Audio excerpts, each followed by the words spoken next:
Muchas gracias, Gus. Bueno, lo primero que voy a preguntar es, ¿quiénes estuvieron en la charla de Dami, la charla anterior? Levanten la mano. Bueno, se pueden ir de la sala porque es más o menos la misma charla esta. Vamos a contar un poco del back office. Acá hubo un problema de comunicación, así que bueno, la idea es tratarse algo más descontracturado. Si quieren hacer preguntas en el medio para ganar los premios que regala Gus, las pueden hacer en el medio y bueno, lo hacemos un poquito más interactivo de última. Un poco la intro a la charla se llama Alineando Vectores, principalmente porque lo que vemos o fuimos viendo dentro de las empresas, les hago un poco de reseña. Semperty es una consultora de TI, más que nada orientada a la infraestructura. Y bueno, trabajamos principalmente con empresas más de lo que podríamos llamar el mundo tradicional. Banca, telco, salud, etcétera, donde se imaginarán que es muchas veces muy difícil imponer nuevos conceptos o transmitir nuevos conceptos sin tener que lidiar primero con toda una cultura y unos antecedentes de trabajar de la misma manera desde hace muchísimos años. No voy a dar casos particulares, pero me ha pasado hace pocos días gente que me diga, no, el trabajo de desarrollo es recibir una especificación, programarla y pasárselo a tecnología para que la ponga en producción. O, por ejemplo, en un caso que dijeron, ¿para qué voy a tener una aplicación balanceada con varias instancias si mi ERP es una única instancia y por ende tengo un solo punto de falla? Esas son cosas que voy viendo mucho dentro de lo que tiene que ver con empresas más tradicionales. ¿Cuál es el problema de las empresas tradicionales? Empiezan a tener que ayornarse por necesidades de negocio a mayor velocidad en el despliegue de cuestiones, de nuevas funcionalidades o de nuevas aplicaciones, y las áreas de operación luchan contra esta velocidad y los problemas que le trae. Un poco, este es un resumen de cuál fue mi progresión dentro de Semperty. Semperty es el único laburo que tuve, hace 11 años que laburo acá. Como verán, ninguno de los trabajos que tuve es estrictamente dentro de tecnología, así que a diferencia de las charlas anteriores, acá sí va a haber mucho humo, les pido perdón. Pero bueno, empecé un... ¿Qué? Es necesario, el humo es necesario porque si no, todos somos muy feos si nos vemos directamente. ¿Cómo? Es que ese es mi trabajo. Todo lo que hice ahí es mentira, yo soy comercial. Es una realidad. Lo único bueno es que mi background es de ingeniero informático. Y voy a hacer una aclaración, me sorprende mucho en un mercado dominado por gente de la UTN que haya dos ingenieros de la U hablando encima de este escenario. Así que bueno, muchas gracias Nico Páez, no sé dónde está, fue profesor mío. Un poco la idea de contarles la progresión de mi carrera no es que sepan quién soy, eso no es interesante. Sí es relevante el hecho de pasé por distintas áreas de una organización y fui dándome cuenta de cómo, más allá de que no sea una organización de TI, sino que sea una organización comercial y de proyectos, cómo distintas áreas van teniendo distintos intereses y eso va generando problemas de trabajo en el día a día. El caso puntual, que ahora como director me toca ver todas las áreas, lo tenemos entre comercial y servicios. Comercial básicamente está apuntado a vender lo que sea como sea. Esa es una realidad. Los comerciales quieren eso porque su comisión depende básicamente de la facturación de la empresa. Mientras que operaciones o servicios está más preocupada porque los proyectos que están ejecutando no tengan problema y no tengan ruido. Ergo, van a querer hacer la menor cantidad de proyectos posible. Acá es muy gracioso, lo podemos contar porque no está. Gus lo conoce, odia al gerente de operaciones de mi empresa porque dice que es una máquina de impedir. Pero bueno, pequeño detalle. No vamos a dar nombres. La realidad es que uno podría enojarse con esta situación y decir cómo puede ser que no quieran hacer siempre lo mejor, siempre ir a lo más nuevo, siempre adoptar una tecnología, encarar cualquier proyecto. Y la realidad es que hay una falla de diseño organizacional en Semperty que es un poco lo que estoy tratando de corregir. Si yo no incentivo a dos vectores que están contrapuestos, uno en el sentido de vender y otro en el sentido de no tener problemas, no hay forma de que sigamos adelante. Y es un poco también lo que tiene correlato entre áreas de desarrollo de producto que están enfocadas a lanzar la mayor cantidad de features en la menor cantidad de tiempo posible versus un área de operación que quiere garantizar la estabilidad de un sistema. Y eso es un poco lo que vamos viendo en los distintos clientes. Hago una breve introducción. Nosotros, como ingenieros en sistema, informática, como le llamemos, tenemos una problemática que no se da en el resto de las ingenierías. Somos una ingeniería muy nueva, con lo cual nos estamos topando constantemente con problemas no particulares de implementación, sino con cuestiones de base que no sabemos cómo resolver. Es decir, hace 50 años no teníamos la problemática de operar servicios distribuidos, porque generalmente teníamos un mainframe, tirábamos algo ahí y había un operador que con la teclita se encargaba de que eso funcionara. A medida que vamos avanzando en la teoría, surgen en el medio modelos relacionales, aplicaciones distribuidas, modernización respecto a lo que tiene que ver con Internet y las comunicaciones, que implican atacar nuevos desafíos a nivel de ingeniería. Yo ahí hago un chiste, si quieren después pueden buscarlo. El puente más antiguo del mundo tiene más de 3000 años de antigüedad, se llama Archaios Bridge, puente, y está en Grecia. Hoy sigue siendo utilizado para conectar dos ciudades. Imagínense si nosotros ya hubiésemos resuelto el tema de cómo mantener una aplicación que esté online 3000 años consecutivos. Eso no pasa y son problemas que tenemos que atacar desde otra perspectiva. Eso sí, probablemente los griegos no resolvieron cómo tener una aplicación que les permitiera distribuir un ejército de manera distribuida. Esto no está en ningún lado expuesto de esta manera, ni por qué llegamos a SRE, que es un poco lo que voy a terminar contando, como metodología o como forma de operar servicios, pero es un poco mi percepción de por qué tuvimos que llegar a este lugar. Un poco lo que les venía diciendo, la ingeniería en sistemas es una ciencia en desarrollo o una ingeniería en desarrollo, y prácticamente desde que empezaron los proyectos de sistema serios alrededor del año 50 de 1900 hasta 1990 y pico, prácticamente se hacían de la misma manera. Teníamos una definición dada por N personas, se diseñaba, se desarrollaba, se probaba, se ponía en producción con mayor o menor éxito, en líneas generales menor éxito, y eso mucho no importaba. Hasta mediados de los 90, con el surgimiento de plataformas de e-commerce y de cuestiones de tecnología más digitales de cara a nuestros usuarios, empezó el negocio a decir, che, yo no necesito solamente una cuestión que me garantice registros transaccionales de datos, necesito plataformas que estén evolucionando en función de las necesidades. ¿Cómo podemos hacer para mejorar el ciclo de vida de nuestros proyectos, el ciclo de vida de cómo ponemos cosas en producción y principalmente cómo acortamos la brecha entre la idea que tiene nuestro usuario de negocio y lo que termina estando como una realidad tangible del software? Hacia 1995 aproximadamente surge Scrum como metodología, unas primeras metodologías ágiles, que tiene como principal factor traer al negocio a la mesa de diseño del software y acortar el tiempo entre la idea de este señor y lo que construimos. ¿Por qué básicamente? Porque si nos alejamos de la idea o de las necesidades del mercado, las podemos corregir lo más rápidamente posible. Esto trae una nueva problemática. ¿Cómo hago yo para que esto que estoy construyendo sea integrado de manera sencilla dentro de mi código productivo? Y así es que surge la idea dentro de Strict Programming y luego con distintas herramientas de lo que es Continuous Integration. Luego pasamos a cómo podemos hacer que la gente que se tiene que encargar de operar un servicio esté metida dentro de toda esta problemática y tengamos una cultura de corresponsabilidad con respecto a la operación de un servicio. Es por eso que aproximadamente por el año 2009 se empieza a hablar de lo que es DevOps. De vuelta, cerrando la brecha entre lo que tiene que ver... ¿Cómo? Perdón. Yo estoy acostumbrado a hablar sin micrófono, siempre se me rompen en las charlas, podría hacerlo sin ello. Si así escuchan bien, pulgares arriba. Bien. Excelente. Gracias por el feedback. Surge DevOps como una idea de achicar la brecha entre lo que tiene que ver con el desarrollo de un producto y la gente que lo tiene que operar, y una noción fundamental de DevOps que a mí me gusta mucho es esto de cerrar el feedback loop. Es decir, cuando desarrollo pasa algo a producción, que no sea simplemente una crítica de esto anda, no anda, te lo devuelvo, sino, ok, tuvimos este problema, no tuvimos este problema, este cambio que hiciste trajo mejoras de este aspecto, che, esto que hiciste no está muy bueno, me afectó la performance del servicio, y podemos hacer un equipo más integrado en lo que tiene que ver con la responsabilidad de los sistemas y cómo yo veo el efecto de mi trabajo en un producto terminado. Saltamos unos años en el tiempo y decimos, che, yo quiero hacer la mayor cantidad de cambios posibles en el menor tiempo posible. Siempre esta idea de la velocidad de nuevas funcionalidades y adaptarse lo más rápido al mercado. Y surge un poco la idea de arquitectura en microservicios, pudiendo separar el dominio del problema de manera tal que yo pueda evolucionar distintas funcionalidades de mi producto de manera paralela. Casos típicos podemos encontrar en Spotify, Mercado Libre, etc. Un poco acá comentaban antes cómo Mercado Libre está compuesta por un montón de sistemas o aplicaciones que funcionan en conjunto. Esto, sin una arquitectura monolítica, sería muy difícil de alcanzar. Obviamente, esto trae una nueva problemática que es cómo yo coordino el despliegue de estas unidades, funciones, paquetes, llámense como quieren, de manera tal que pueda disponerlo en una plataforma y que yo no tenga que estar controlando cuántas instancias tengo, cuánta disponibilidad tengo, cuánta carga puedo estar tomando de cada una de mis distintas funcionalidades. Nosotros siempre vemos dentro de lo que es el mundo tradicional, por ejemplo en banca, cuando se habla de microservicios, lo primero que les gusta es, me gustaría poner el home banking en microservicios porque mi sistema de login va a escalar distinto de mi sistema de posición consolidada o de préstamos.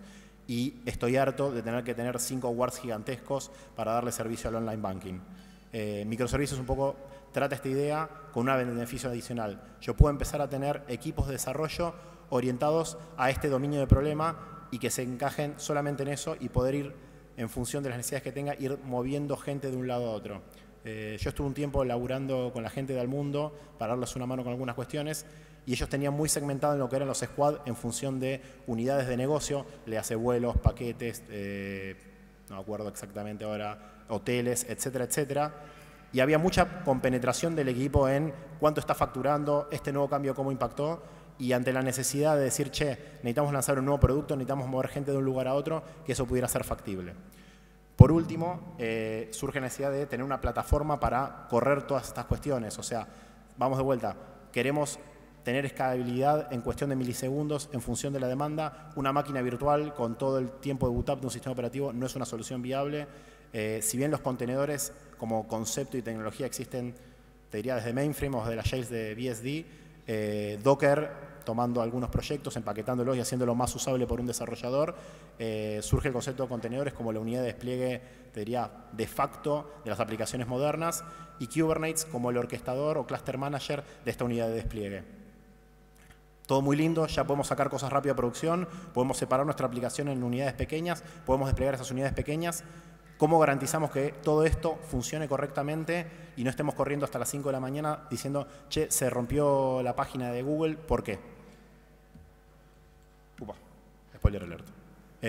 Un poco retomando la idea de Dami, o que Dami me robó básicamente, tenemos que, y esto es algo que no inventé, pero se me ocurrió, dije, bueno, si yo tengo que medir la felicidad del cliente, que en última instancia como empresa comercial es lo que más miro, ¿qué es la felicidad del cliente? Es una función de lo que tiene que ver con la cantidad o la velocidad que yo lanzo mis nuevos features versus la competencia y la estabilidad que me tiene mi plataforma. De nada vale tener las mejores disponibilidades de servicios o features o qué lindo que es el scroll que hago si no anda nunca la plataforma. Viceversa, si tengo una aplicación pedorra, vieja y que no tiene nada útil, pero está todo el tiempo arriba, tampoco voy a conseguir nueva gente. Piensa en el caso de lo que tiene que ver con los servicios de delivery hoy en día. Hoy por hoy tenemos Rappi, Globo y Pedido Ya, que son básicamente aplicaciones equivalentes. ¿Cómo se van a diferenciar en función de quién me ofrece más al usuario y quién es más tiempo disponible? Porque la realidad es que conceptualmente son lo mismo. Y acá está un poco la idea de lo que yo digo balanceando o alineando vectores, que tiene que ver con esto de si yo tiro para un lado en velocidad de features, si tiro para otro lado en disponibilidad del sistema, la suma da cero y no vamos a ningún lado con nuestro producto o con nuestra empresa. Y ante falta de estímulos externos, que es un poco lo que les contaba que pasa entre mi área comercial y mi área de servicios, no va a haber algo que naturalmente se alinee. Y es por eso un poco que surge la idea dentro de Google lo que tiene que ver con SRE o Site Reliability Engineering. Esto surge más o menos hacia el año 2003. La problemática que tenía Google era básicamente en ese momento sobre google.com. De ahí viene el término site. Es básicamente el sitio google.com que yo lo quiero mantener arriba y funcionando. Además, no sé ustedes, pero yo básicamente pruebo si ando un Wi-Fi o no haciendo ping a google.com. Con lo cual, cuanto más tiempo esté disponible, más seguridad yo tengo de que ando o no en la red a la cual estoy conectado. Básicamente ahí pongo un poco esta idea de SR Implements Interface DevOps, básicamente porque lo que dicen es DevOps es un modelo cultural que se basa en ciertos principios y más que nada una filosofía. SR toma esas ideas y le da un marco concreto en ciertas cuestiones de implementación en lo que tiene que ver con operar un servicio. Y acá se habla de servicio y de ingeniería básicamente porque es dar un approach ingenieril, particularmente en lo que tiene que ver con la ingeniería y desarrollo de software, a la operación de mis sistemas. No tratarlo más como una actividad basada en el conocimiento de que puedo tener un sysadmin, que puede ser extremadamente bueno en su trabajo, reaccionar ante incidentes, meterse en una consola y tratar de levantar una aplicación que está caída, sino darle un tratamiento ingenieril desde el punto de vista de una seriedad y una rigurosidad de cómo yo me aproximo al problema de tener una aplicación que está funcionando. Acá voy a contarlo tal vez de una manera un poco distinta a lo que contó Dami, pero básicamente levanto estos 4 principios que tiene SRE, entre varios que tiene, como las principales ideas que ayudan a alinear al equipo de desarrollo con el equipo de operaciones. La principal y más importante es esto que hablamos de Service Level Objective. Acá voy a bardear un poquito. Un SLA en realidad no es el acuerdo que yo tengo con mi usuario de la aplicación en términos de disponibilidad. Un SLA es una condición contractual. Yo cuando firmo un contrato entre dos empresas y necesito garantías de ciertos niveles de servicio, a eso apunta SLA, es Service Level Agreement, básicamente yo digo, voy a cumplir de tal manera con estas cuestiones en X porcentaje de las veces. Y en caso que yo no lo cumpla, voy a tener penalidades económicas. La gente de Google toma ese concepto de contratos y lo lleva a lo que es el Service Level Objective, que tiene que ver con cómo espero yo la disponibilidad de mi plataforma. Yo me acuerdo cuando empecé a hacerme cargo de la parte de servicios en Semper, me senté con la presidenta de la empresa, que es mi jefa, y le dije, María Elena, ¿qué esperás del área de operaciones? Y me dice, quiero que sea 100% perfecta. Yo le dije, bueno, María Elena, la única forma que hagamos eso es que no hagamos ningún proyecto. Porque siempre vamos a tener problemas y eso es algo con lo que hay que convivir. Sietemos cuáles son las expectativas reales de la disponibilidad de un servicio. La idea, como ya comentaron en otras charlas, generalmente se habla en términos de cuántos 9 de disponibilidad tengo e incluso muchas veces hacemos como una cuestión de énfasis en necesito que sea 99,999% disponible. Como decía Dami, esos son 5 minutos de indisponibilidad al año. Les aviso que cualquier aplicación que sea consumida a través de un celular va a tener más indisponibilidad de eso, no por la aplicación en sí, sino por la red a través de la cual se conecta. Y eso es algo que nosotros no podemos ser responsables en ningún momento. Caso particular, el DNS de ePlan, que es la empresa de internet que tenemos en Semperty, por alguna razón resuelve mal bancogalicia.com.ar. Con lo cual, cuando yo entro al home banking desde mi empresa, generalmente 1 de cada 5 veces no entro. Y yo, obviamente, insulto a la gente de Galicia, que es cliente nuestra. Digo, ¿por qué no me anda el home banking? Hasta que nos pusimos a investigar un poquito y es una cuestión de ePlan y no de Galicia. Pero fíjense que desde mi perspectiva, dentro de mi empresa, Galicia tiene una disponibilidad del 80% y no por eso lo hace una plataforma inviable. Recomendación, a través del mobile me anda mejor, no sé por qué. Pero bueno, ¿qué es esto de SLO? Es ponerse de acuerdo en definir entre el negocio, desarrollo y producción, operaciones o como se le llame, cuál es la disponibilidad que queremos garantizar de nuestro servicio. Una vez que definimos esto, podemos trabajar mucho más tranquilo. ¿Por qué? Porque básicamente vamos a tener permiso para hacer las cosas mal sin que nadie nos pueda venir a criticar. En líneas generales nunca deberían venir a criticar, pero bueno. Volviendo al caso de 100% de operación perfecta en Semperty, cosa que estamos bastante lejos, voy a aclararlo, acordé con mi jefa lo siguiente. Yo tengo una disponibilidad de, te puede llamar un cliente para putearte una vez al mes. Si solamente te putea un cliente, estoy haciendo bien mi trabajo. Si te putean más clientes en un mes, estoy haciendo mal mi trabajo. Y ese es el acuerdo que tenemos hoy en día con María Elena. Este concepto de cuántas veces te pueden putear o no es lo que se llama el error budget. Básicamente es cuánto permiso tengo yo de probar con mi aplicación. Imagínense que esto es muy liberador tanto para producción como para desarrollo, porque ellos pueden tomarse la libertad de decir, ok, me sobra en esta ventana de tiempo, el error, generalmente el SLO lo podemos definir por ventanas calendarios, es decir, quiero que el 99,9% de mis requests devuelvan un código de error, un código distinto de 500 el 99% de las veces. O puedo decir, en el último mes, con una ventana deslizante, el mismo resultado. Esto es muy liberador, como les decía, porque si yo estoy bien con mi SLO y no gasté error budget, puedo ser más agresivo en el tipo de despliegues que realizo. Es decir, puedo tomar más riesgo y subir más funcionalidades nuevas que tal vez no hayan sido del todo experimentadas porque tengo esta chance de decir, bueno, anduvo mal, tuve indisponibilidad de servicio, puedo volver atrás y refactorizar lo que haya salido mal, sin necesidad de que sea un incendio o que venga gente a decir, che, no puede ser que la aplicación no esté funcionando. El tercer punto tiene que ver con cómo yo formo a la gente de mis equipos de laburo. Google dice, ellos tienen un solo pool de recursos para lo que tiene que ver con desarrolladores y ingenieros de sitio activo, porque básicamente el background es el mismo, es ser software developers, o sea, software engineers. Hacen algunas salvedades a veces contratando gente que viene más del palo de infra con conocimientos de tecnología, pero en líneas generales contratan un solo tipo de recursos que son ingenieros de software y los ponen a desarrollar producto o a desarrollar infraestructura. ¿Qué tiene de bueno esto? Los ingenieros de software son personas, y los ingenieros en general, muy inquietas y no les gusta hacer operaciones manuales. Si le dicen, conectate todos los días al /tem de este directorio, de este servidor, para ver si está al 90 y pico % y si es así, borralo. Si lo hace un día, lo hace 2 días, al tercero se suicida. Con lo cual va a tratar de cómo automatizar esto en primera instancia o cómo encontrar la causa de que esto sea así, si no es un comportamiento esperado, ir y corregirla. Esto que en inglés se llama TOIL es la sumatoria de las actividades no ingenieriles, es decir, que no hagan un proyecto de mejora real para lo que es la infraestructura de mi organización, no puede superar el 50%. Si supera el 50%, quiere decir que mi plataforma es muy inestable y por ende yo debería descargar parte del trabajo operativo a la gente de desarrollo, para que aprendan lo malo que es tener que lidiar constantemente con laburo operativo en producción. Por último, todo va a fallar eventualmente, no hay sistemas que no fallen y eventualmente voy a caer por debajo de mi SLO.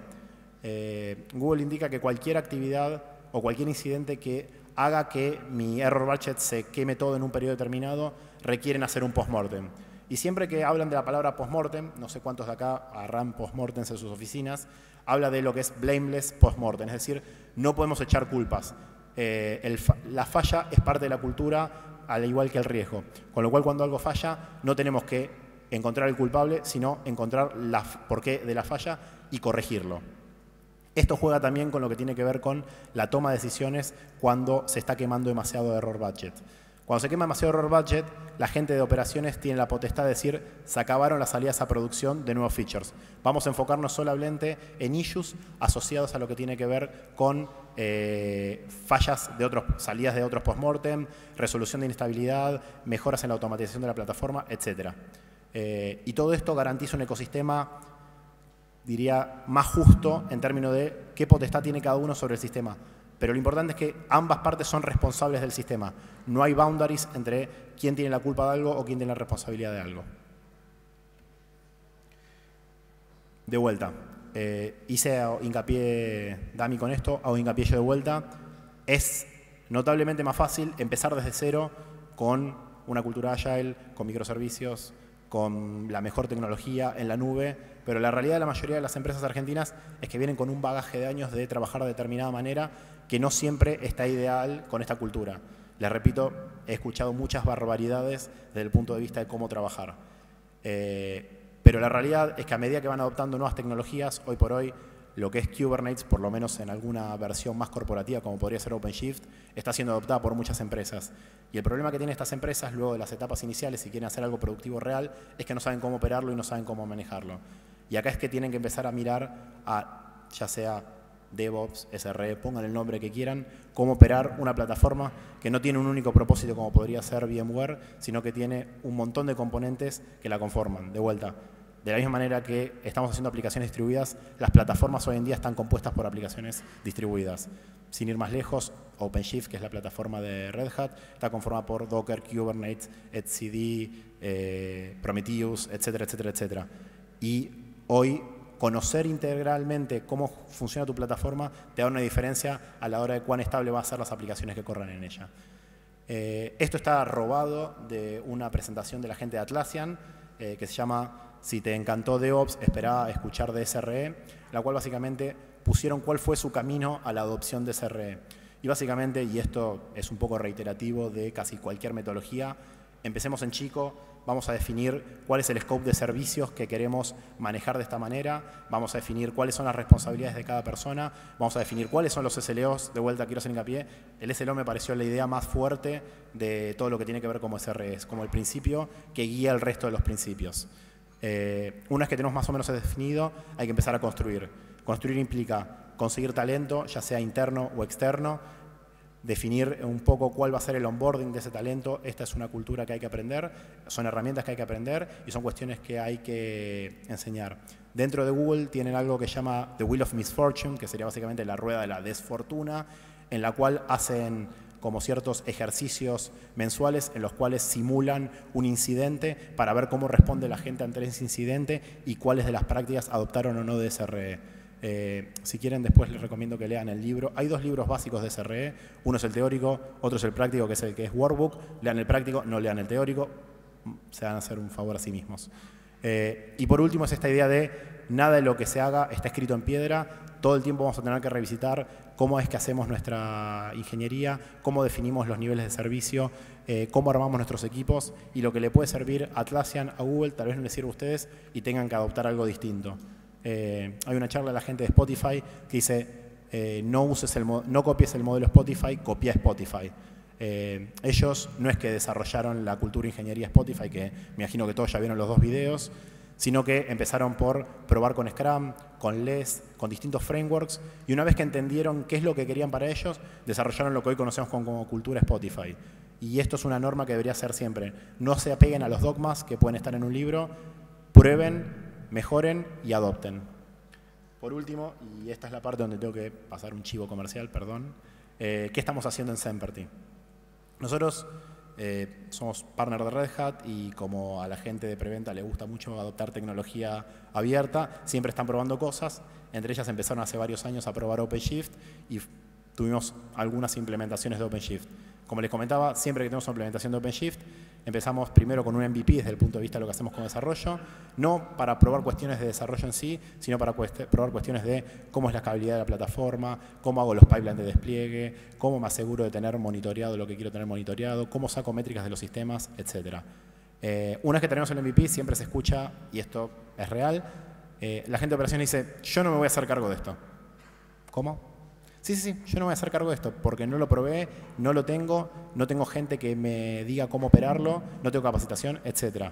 Con lo cual ahí entra la parte tal vez nuestra de decir, bueno, y esto lo hacemos mucho en compañía de la gente de Ingenia, que laburamos en conjunto en la mayoría de los proyectos, decir, bueno, definamos un modelo operativo, por lo menos para las primeras aplicaciones pequeñas o no, que despleguemos en un entorno de plataforma como servicio y acompañemos en los primeros pasos de lo que tiene que ver con la adopción de esta nueva metodología de laburo. Eso es un poco lo que quería contar. Hice más corta algunas cuestiones de la presentación para no reiterarme tanto con Dami. Espero que les haya gustado y si tienen preguntas para hacer, este es el momento o no las hagan. No hay regalo. No, pero no hacen preguntas, no hay regalo. Bueno, muchas gracias entonces. Ahora... Sí. El onboarding tiene que ver, como cuestiones generales de onboarding, ya sea dentro de una empresa o lo que sea, siempre es cómo yo traigo a gente que no está acostumbrada a realizar algo, a realizarlo. El onboarding de una aplicación web sería como yo, de Uber, por ejemplo, todas las cosas que te manda Uber cuando te registras. El onboarding dentro de uno de estos equipos de trabajo es, ya sea que traigo gente externa o traigo sysadmin internos, cómo yo imparto la cultura o imparto las prácticas que hay que realizar. Generalmente va a haber un equipo más de metodología o más alto nivel que defina cómo quiero hacer SRE o lo que sea dentro de mi empresa y tiene que estar preparada para que la gente que vaya incorporándose al equipo tenga un path de aprendizaje para poder adoptar esas prácticas. Porque si yo le doy simplemente, che, esto es lo que vamos a hacer, o espero que la gente que ingrese a una organización sepa cómo se trabaja en esa organización, es fracaso seguro. El onboarding va más que nada a eso, a tener establecidas cuáles van a ser mis prácticas, no de SRE, sino cuáles van a ser mis prácticas de culturizar o enseñar SRE a la gente que se incorpora al equipo. Ahí hay otra pregunta. El regalito les pudo, ¿eh?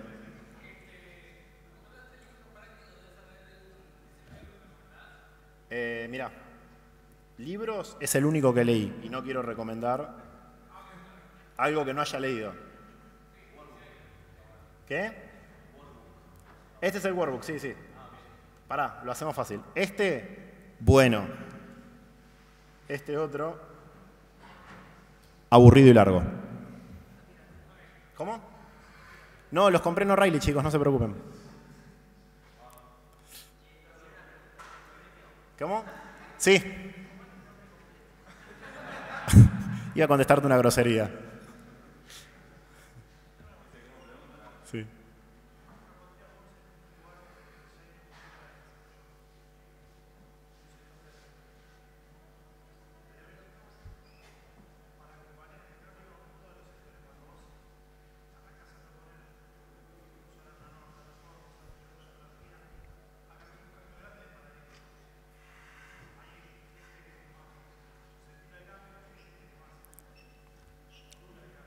Sí, a ver. Primero, un poco lo comentaba, siempre se empieza en chico, hay distintas alternativas, hay gente que toma ciertas personas de distintas áreas, porque esto suele ser cuestiones que involucran distintas áreas, forma un pequeño equipo que hacen el MVP y después van evangelizando al resto de la empresa. Hay empresas que lo que hicieron directamente fue generar un área paralela para todo lo que sea nuevo y que en esa área se concentren todas estas prácticas y todo lo que sea mantenimiento esté en las viejas prácticas.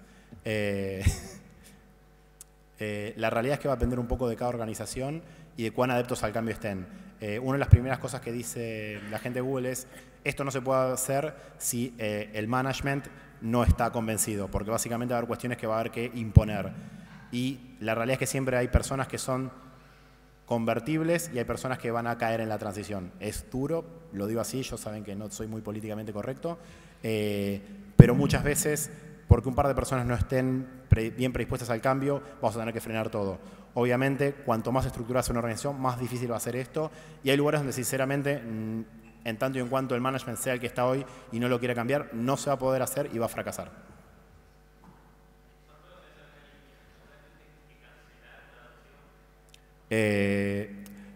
Esto en particular es demasiado nuevo para que lleguemos a la etapa de cancelar. La realidad es que sí me ha pasado y estoy luchando hoy en día con gente que me dice no voy a tomar esto, así básicamente. Sí ha pasado con otras cuestiones como puede ser integración continua o establecer pipeline de desarrollo que me digan ok, todo muy lindo, para mí esto no sirve, vuelvo a Rational.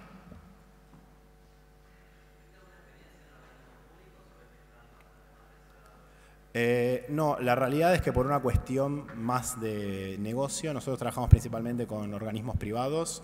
Sé que hay muchos organismos públicos que están avanzando muy fuerte sobre toda esta temática. De hecho, la gente de migraciones recibió un premio en el Summit de Red Hat del año pasado por una aplicación que desarrollaron todos con estas metodologías y sobre estas plataformas. Ahí incluso la gente de Ingenia le puede contar un poquito más sobre el sector público y la adopción de estas prácticas, si es que quieren. Pero bueno, lamento informarte, no tengo experiencia. El feo. Ahí va. Ese. Este es el que va, chicos. Ustedes leen esto y después pasan a vender a $2.000 por mes consultoría de implementación de CRE.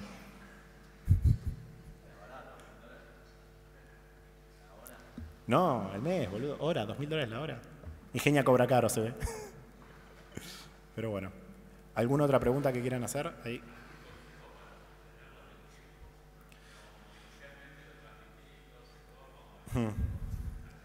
Yo creo que para mantenerlo en el tiempo, principalmente, de vuelta, un poco contando, esto es nuevo, todavía no tenemos ningún caso que haya estado como un tiempo prudencial como para decir se mantuvo en el tiempo. Las mejores experiencias en líneas generales tienen que ver cuando algo funciona y la gente se da cuenta de los beneficios que trae. Una de las cosas que no hice hincapié ahí es cómo esta práctica también tiene que hacerse evangelización a la gente de desarrollo para entender cuáles son las cuestiones de estabilidad que deberían ya conceptualizar en el diseño de sus aplicaciones. Hago un paréntesis que no tiene que ver con tu pregunta. Les recomiendo que vean un post sobre lo que es Non-Abstract Large Scale Design, que es una práctica que hace Google para el diseño de aplicaciones y cómo van evolucionando algo tan simple como una aplicación que registra cuántas veces se mostró tu anuncio en AdWords y cuántas veces lo cliqueaste, que desde nuestro lado puede ser como algo trivial de una aplicación. Vean el diseño que usa Google para eso y es terrible. Volviendo a tu pregunta, principalmente en lo que yo suelo ver, el éxito de las prácticas es lo que lleva a que esto tenga éxito. Y adicionalmente va a haber que haber algún tipo de incentivo organizacional, ya sea en mejor en la calidad de laburo o algún tipo de premio para que la gente empiece a romper la barrera inicial. Una vez que esto funciona y que se dan cuenta que desarrollo tiene más libertad a la hora de decidir qué cosas pone en producción, o a la gente de operaciones no le llaman a las 3 de la mañana porque se rompió algo, yo creo que ahí va a ser natural la adopción de este tipo de metodologías. Bueno, Fede, te agradecemos muchísimo. No, gracias a ustedes.